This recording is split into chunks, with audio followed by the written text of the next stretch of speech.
Welcome back. And it's off to Kenya, where chaos broke out in Homa Bay County on Thursday as mourners forcefully took the casket of the late Albert Omondi Ojwang at the Mawego Police Station in protest against alleged police brutality. The demonstration turned violent when the enraged crowd set the station on fire, blaming police for Ojwang's death while in custody. Ojwang, a 31-year-old teacher and political blogger, was arrested on June the 7th over alleged cyber harassment by Deputy Inspector General of Police Eliud Lagat. His death has also since prompted public outrage. For more insight on this, we're joined by a global affairs analyst, Dr. Victor Okhai, and he joins us live this morning. Doctor, a very good morning to you, or rather, I beg your pardon, good evening. I'm tired at this point, but thank you so much for joining us. The protest in Kenya took a really deadly turn with the burning of a police station. Even if worse has happened in the past, where could we be headed with this latest development? I mean, it's really sad, starting from last year when the riots started over finance bill and some of the economic hardships that young Kenyans generally were feeling. I think that the government didn't handle it properly. I want to draw a parallel with what happened in Nigeria. You know that recently about 4 tax bills were passed in Nigeria. When these tax bills were being proposed, obviously the opposition, even the governor, especially for the North, went against it. But the government went into dialogue and negotiation, and at the end of the day, they got input from all parties, and that side was able to be resolved. But Ruto, on the other hand, rather believes in brute force, and when it didn't seem like he was going to act reasonably, young people, especially Gen Z in Kenya, took to the streets and held him to ransom, brought the government to a point where they had no choice but to back down. And I think, you know, that the way it was handled at that time was not properly handled. This year, a year later, what was supposed to just happen was peaceful demonstration. But when you have a government that is very nervous, and is not, and even the president has been known to say that, you know, you cannot, of course, you don't harass your national police or anything like that, but I think that his approach and the kind of backing he gave to the police made them begin to act with impunity to the extent that they had to carry this young blogger and then, you know, throw him to death in the police station. And they denied it at first, until it became very obvious with results from post-mortem that they lied against him, that he hit his head against where it became obvious that none of that happened.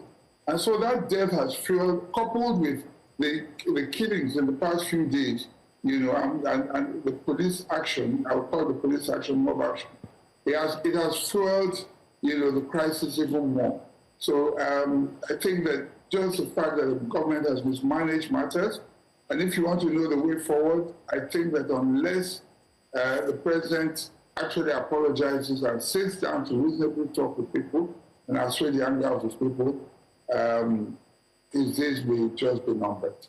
And now, today's outcome, like you rightfully pointed, could have been different, but the government's handling of the entire episode of Ojwang's death looks every bit to have fallen short of the best of expectations.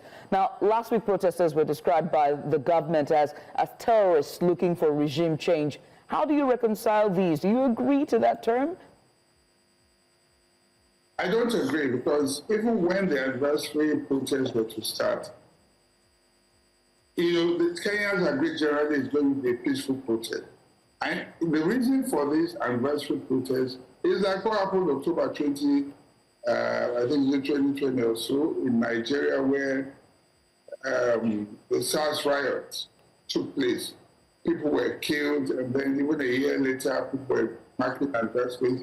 That was exactly what was happening, because lives were lost. And people wanted to just come out and protest peacefully in memory of those who had passed on. So they had moved on with the finance bill and all that, but they just wanted to come out peacefully. But the government obviously didn't see it that way. and they launched the first set of attacks, had bike riders attacking innocent citizens, and of course it was bound to go, everything was bound to go south, and that's what precipitated things to where it is right now. The president has certainly not handled matters. He has certainly not spoken, he has certainly not handled matters, even with the police force. The police themselves, tagging it regime change is just an easy way out of addressing a very present and, how do I put it now, problem that almost does not seem to go away because of the way the government is handling it. Right. Speaking of Kenya's government, there's now been talks about police brutality, and it doesn't look like the government are very ready to punish the bad eggs within the ranks of the police, or even be more, strict with the police regarding police brutality. From the Deputy Inspector General, Deputy Inspector of Police, who stepped aside to the police officers who shot a vendor dead on the road. Why is good corporate governance such a difficult thing in Kenya, and one would say Africa at this point? Well, I don't think the word is corporate governance. I just think it's about human rights and human rights management. There is nothing that dialogue cannot take care of. And brute force certainly will only, introduce more brute force, which is exactly what we're seeing right now. If protesters come out peacefully, as have been seen to happen sometimes in certain select places in Nigeria where you have commissioners who say that wear screwed on their heads or their shoulders, you find a situation where the police commissioners will come out, provide security, and where the protesters are, so that things don't, how do I put it now, street urchins don't hijack, the protests. That's what should happen there, but that does not seem to be the case. I think Ruto just saying that a clampdown on protesters is what can make him have his way. He's also nervous, and he thinks that every protest is about regime change. And Kenya, unfortunately, has had a very good record, a human rights record before now, but that does not appear to be the case anymore. There are still several missing young persons who have just, disappeared in the face of the tensions. Why does it seem so difficult for the government to reach a solution to this crisis and turn a new page for good? I guess it's a matter of leadership style. Kenyatta was there before now, and I don't know if I can say it could have handled it differently, but it's too early in the day for Ruto's government. What I see from what happened from last year is improper consultation, brute force in handling matters, lack of dialogue, and these are all recipes for disaster for anyone who aims to rule in a democracy. If you are in an autocratic regime or a military regime, it's understandable, that's the way, but certainly not in a democratic setting like Kenya, and a country that has enjoyed democracy for quite a long time now. Kenya has, as far as I can remember, since independence, has been under democratic rule. So this is strange to them, and which is why he's getting the reactions he's getting.